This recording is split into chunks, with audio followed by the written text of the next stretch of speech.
A very warm welcome in the class of adjacency matrix representation of a graph.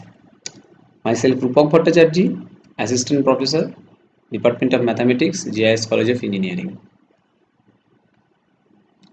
So, there are some prerequisites for this discussion, and these are matrix, because in case of matrix representation of a graph, we need to know obviously at the very basics of matrix, and it is needless to say that if we are trying to discuss what is matrix is in this class, this will be just nothing but some wastage of time. So I am not going in discuss in rather elaborate discussion on matrix, just the some properties and some elementary row operations and permutations are required.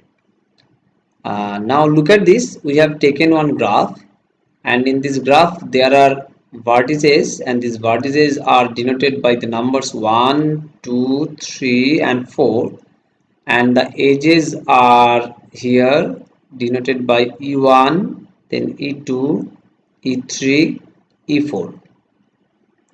Now what is adjacency property? Because depending on this property, the total class will be actually relying on. Now look at this. Adjacency property means if you are thinking about this vertex and this vertex, they are sharing one common edge, and that is why they are termed as adjacent vertices. But this vertex and this vertex are not having any common edge, so they are not adjacent. Now simple graph, the idea of simple graph is also very much clear. Still, just from definition we can check that the graph is having no self loops and also there is no parallel lines. Next, digraph. Digraph means when we are giving the direction in the edges of a given graph. Then disconnected graph. Disconnected graph means if we have at least one pair of vertices Vi and Vj such that there is no path in these two vertices, then it is disconnected graph. We have to find at least one for this one. Now simple graph, that means we are actually now going to represent the adjacency matrix for a simple graph. So let us take one simple graph first, and before that we have to just take the definition. So what it is there, let G be a graph with n vertices having no parallel lines. Obviously in simple graph parallel lines will not appear. Then the matrix X, capital X, whose elements are denoted as Xij, will be called adjacency matrix of G if, this is very important, if Vi and Vj are connected by an edge, means they are adjacent, then the entry in that matrix will be 1. And if there is no edge between Vi and Vj, that means if they are not adjacent, then the entry in the matrix will be 0. Just we have to keep this information in your mind while constructing the adjacency matrix of this given graph.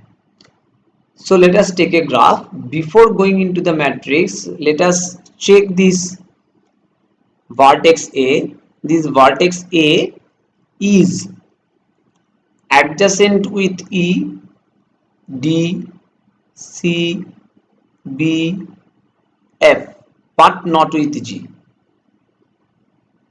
G is adjacent with F but not with any other vertices of this graph. These are the observations we have to represent or rather reflect in the matrix representation. Actually, if you have a graph and if you want to insert that graph as an input for a system, it is not possible for you to show the system, or it is not possible for you to scan the graph and then insert it. Rather, you have to represent your graph in such a way so that that input can be possible for the system to analyze, understand, apply, and so on. So let us take the matrix. Look at this. First of all, we have to write the vertices in row wise as well as for columns. So first observation, the number of rows will be equal to number of columns because both of them are actually representing the vertices. Then this is the position 1 1. We have to check then V1 is adjacent to V1 or not. That means A is adjacent to A or not.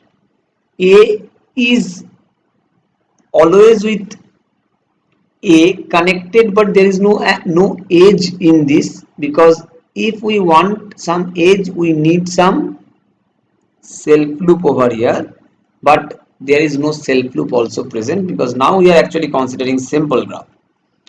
So this entry will be 0, and in this context actually you can get the entries will be 0 for all this principal diagonal.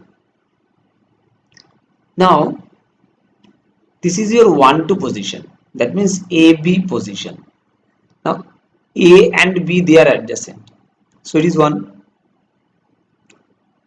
Now AC, AD, AE, AF except AG, all are adjacent, so this position will be 0 and all others will be 1.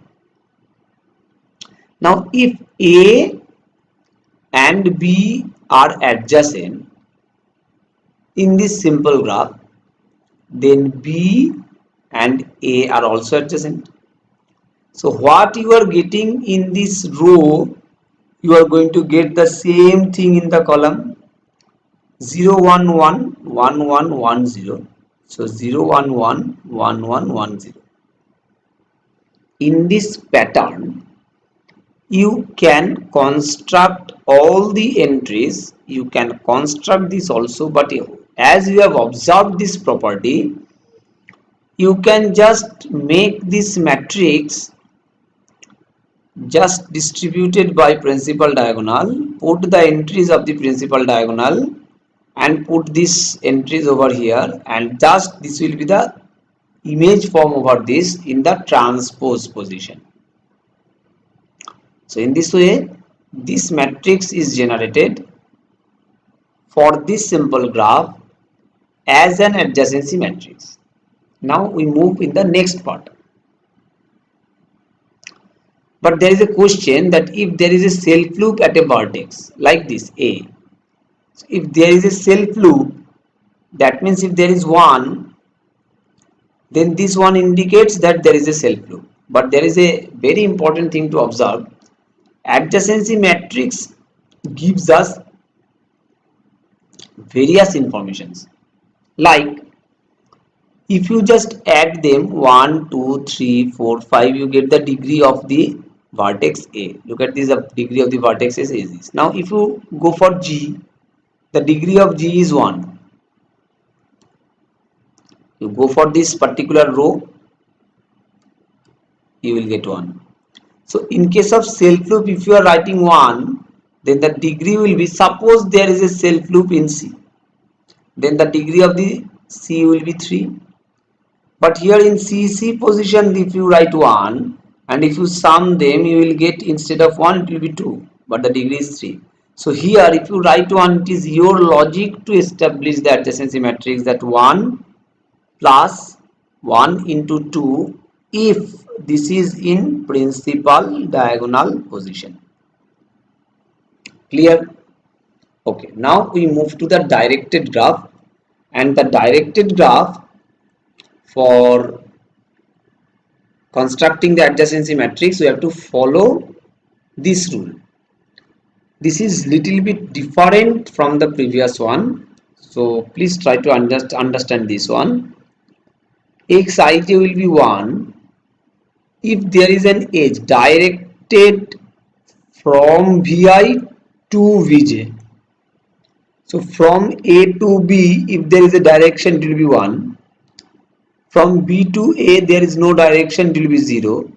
From C to A, there is no question of direction, it will also be 0. So now we are just going to check this matrix representation. There are no self loops with any directions, so principal diagonals are totally 0. Now look at this, A to B, so it is 1, but B to A nothing, so it is 0. So first of all, we have got this observation. In this context, in the directed graph, you are not going to get this symmetric matrix in general. As well as if you try to find out the degree, as this one indicates out degree, so the summation will be giving you out degree, not the in degree. Check this D. If you sum the entries, you are getting D is 1, but the degree of D is actually 1, 2, 3, because here you are getting D out degree 1, in degree 2, here we are measuring out degree. So in this pattern, when you are going to construct this graph, construct this matrix from this graph, then you have to follow this rule for the directed one. So you can take arbitrarily this E and go to E. E is having in degree 1, out degree 0. So what you are getting, look at this, 0, 0, 0, 0, 0, 0, 0. This indicates there is no edge which is coming, which is going out from E. There may be some edge coming in the context of E. Now my question is that if you sum these columns, the entries in the first column, entries in the second column, and so on, then what are the values you are going to get, and what is the implication or other interpretation of these values? This question is for you. Now, adjacency matrix for disconnected graph. That is why all these three types of graphs are discussed in the prerequisite. So a disconnected graph must have at least two components. It is very interesting, and every component we know that they are connected one. So our job is to first generate the adjacency matrix of the connected components.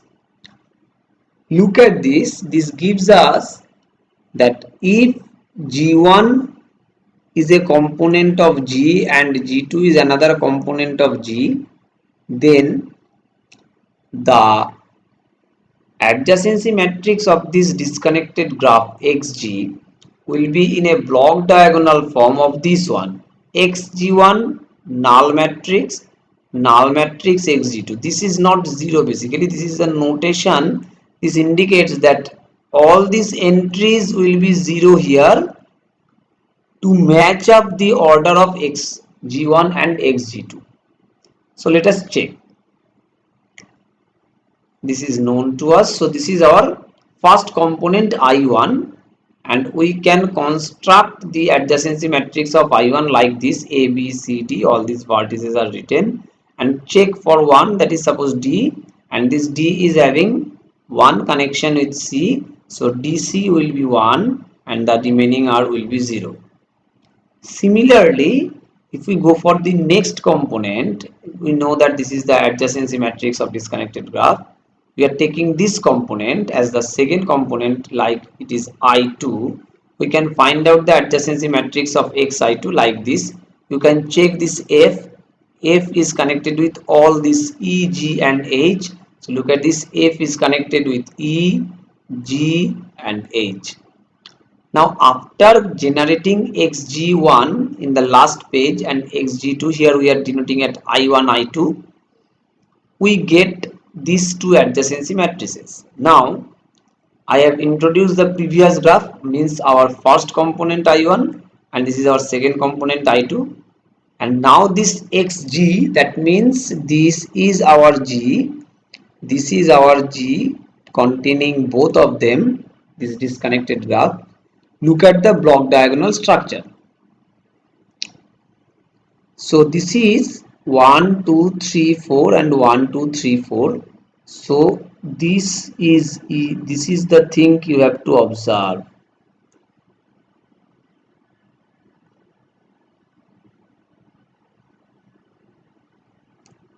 I think it is now very much clear to you that this part is the adjacency matrix of our first component, and this part is our adjacency matrix of second component. So this is xg1 from the definition. This is actually, here it is xi1 and it is xi2, and look at this, all the entries are 0 over here, which is in the definition denoted by this 0. So this is the construction of the adjacency matrix of the disconnected graph. Okay, now there is a practice session for you. This is very important. We take a graph where v1, v2, v3, v4, v5, v6, 6 vertices are there. Our job is to construct the adjacency matrix of this one. First of all, we have to construct one table, and this table is going to be containing all the vertices. So the adjacency matrix, we write all these 6 vertices over here, similarly all these 6 vertices over here. Now one by one, as there is no self loop, v1 is 0, then v1 v2, look at this, where is v1, this is v1, this is v2, it is having adjacency property 1, v1 v3, so v1 is here, v3 is there, no adjacency property 0, then v1 v4, no adjacency property, so it is 0, v1 v5, yes, there is adjacency property, and v1 v6, there is also adjacency property, so it is 1. Now what we have discussed already, actually we can write this one in this pattern because it is a simple graph, as well as we are constructing adjacency matrix. So the next entry v2 will be 0, and it is very much clear that v2 v3 will be also 0, v2 v4 will be 1, because where is my v2, this is my v2, this is v4, so this e4 is creating the adjacency property, then this is also 1 and this is 0. Now it is very much obvious that 0 1 1 0 will be written over here. In the next step you can proceed in this manner, or you can just take this one, that as there is no self loop, there will be 0 0 0 0. Next we can write 1 0 0 from the graph, because v3 v4 is having adjacency property, so we can write it 1, then 0 and 0, as there is no edge, and in this manner we can put all the entries in this matrix, and this is done. But is it really done? If there is anything wrong, we have to check. How to check? Look at this. We know that it is going to be a symmetric matrix. We already have this confidence over here. But if you check this 1 0 0 1 0 0, it is 1 0 0 0 0 0. So these two are not symmetrical. Where is the problem?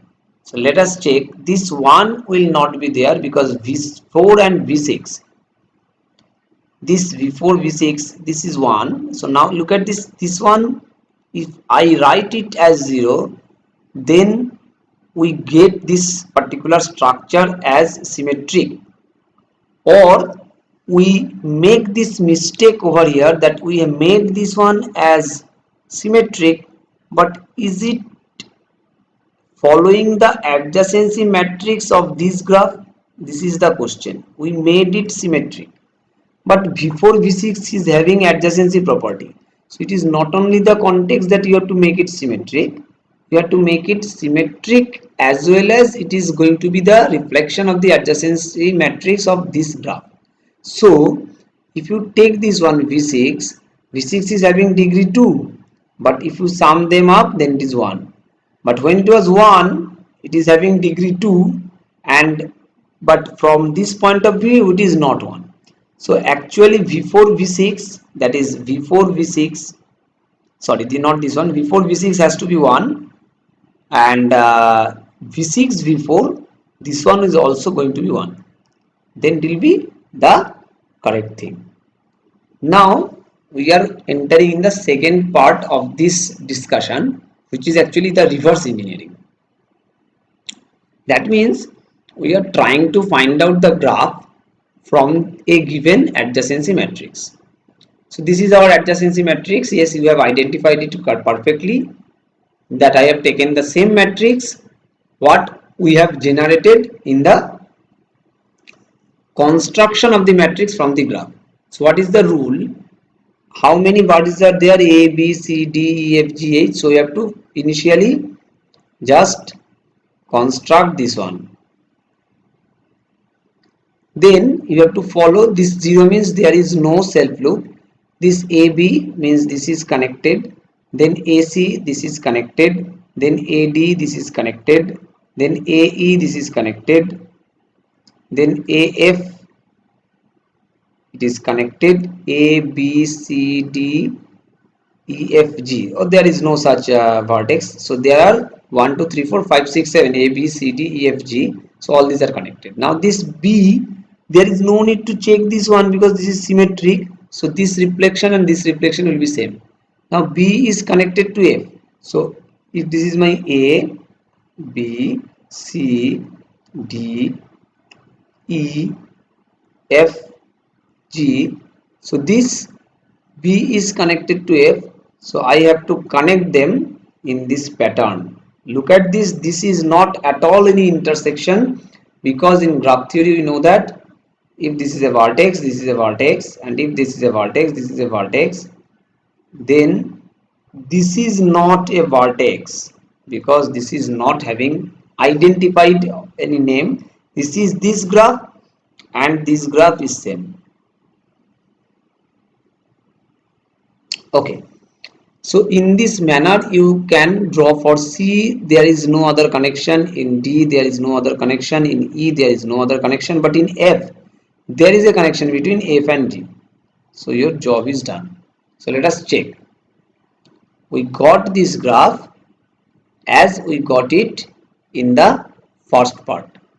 So in the reverse manner we can generate the matrix, the graph from the given matrix. The same thing will be now done for the directed graph, and the same logic will be reversed. Look at this. Now it is directed graph as it is given. So it is A, B, C, D, E, F, G. A, B, C, D, E, F. A, B, C, D, E, F, G. Now this one indicates what? A, B. You can recall that if there is one edge from Vi to Vj, it will be 1, otherwise 0. So if it is 1, that means A to B, if it is my A, if it is my B, then A to B there is an edge and this is the direction. But there is no other information, that all these are 0. You can't decide that whether there is an edge or not, or you can't decide that whether there is an edge with in degree. Similarly for B, it is C1, D1, so B to C, if it is C, it will be 1. In this way you have to construct. So let us check this one. 1, 1, 0, 1, 1. That means B, A, B, E is not only connected. Look at this B to E, there is no connectivity. Rather we can say there is no connectivity in out vertex direction. Otherwise, if you check this matrix in the following if by following the structure of the construction of the graph, then you will get this directed graph is generated. And finally, when we are going to find out the disconnected graph, look at this. This is given.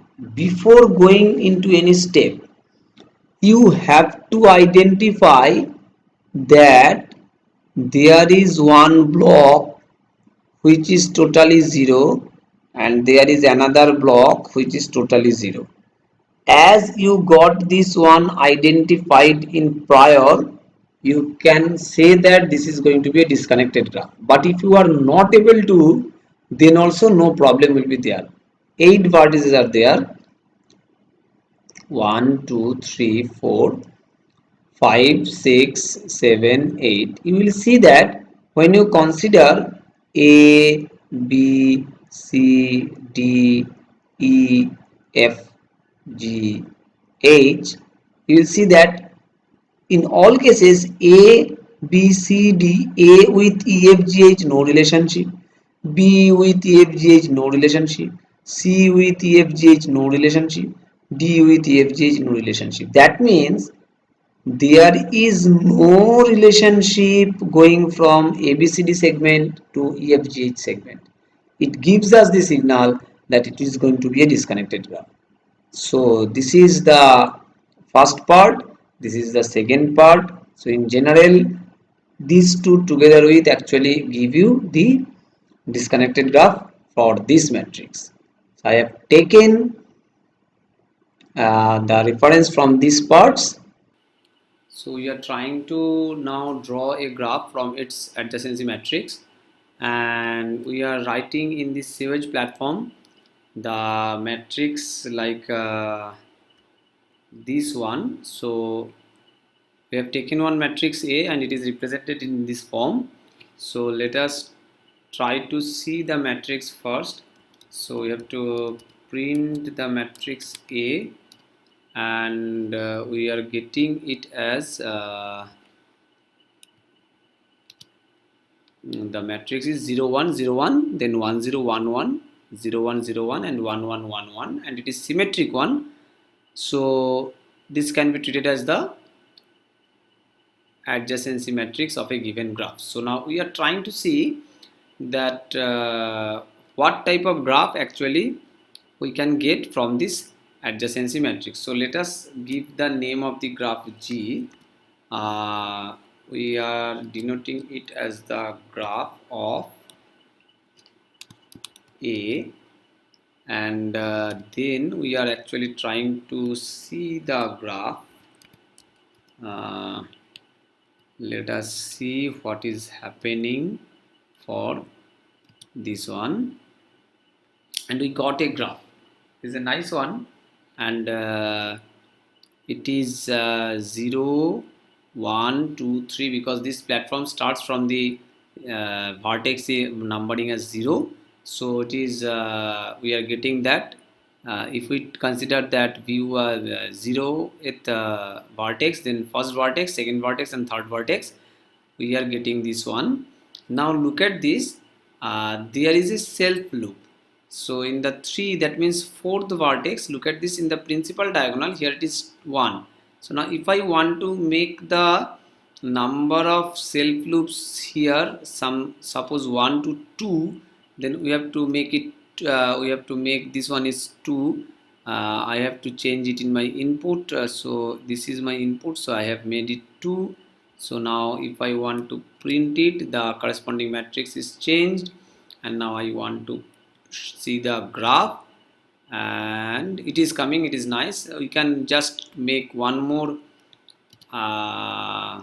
view. So this is the view, look at this, we are having 2 self loops present according to the adjacency matrix. So this is a nice representation that how actually computer works. If we want to input a graph, we have to give the adjacency matrix or the matrix representation of that graph, so that it can be clear to the system that how it works. Thank you for attending. Happy listening. Happy learning.